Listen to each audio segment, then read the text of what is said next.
Salut tout le monde, moi c'est Somi DUC. Pour ceux qui ne me connaissent pas, je donne des cours et des conférences sur l'histoire de la culture hip-hop et sur l'histoire de la culture afro-américaine.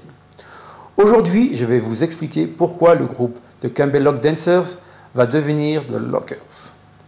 En 1971, Don Campbell Lock, un des danseurs les plus importants du show TV Soul Train et créateur du style qu'on va appeler plus tard The Locking, va faire la rencontre de Sonny Craver, un producteur et chanteur de soul.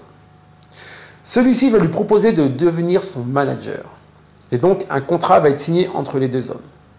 En 1972, voyant la popularité grandissante de Don et de sa danse qu'il appelle le Campbell Lock, Sonny Craver décide de faire enregistrer un morceau à son poulain. Un morceau intitulé Campbell Lock, en référence donc à la danse.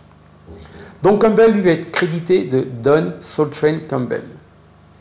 Le morceau va être enregistré à la va-vite, un mauvais mixage, une qualité sonore pas terrible. Bien que le breakbeat d'entrée est plutôt intéressant, le morceau ne va pas connaître de succès commercial et donc Sonny Craver va perdre de l'argent. En 1973, Don Campbell décide de créer son propre groupe de danse, The Campbell Lock Dancers. Le groupe va commencer à engendrer de plus en plus de contrats. Sonny Craver, qui avait perdu de l'argent avec l'enregistrement, décide d'aller voir Don Campbell en lui expliquant qu'à partir d'aujourd'hui, il veut toucher de l'argent sur tout ce que va faire le groupe, puisqu'il a déposé le nom Campbell Lock. Donc le nom Campbell Lock lui appartient.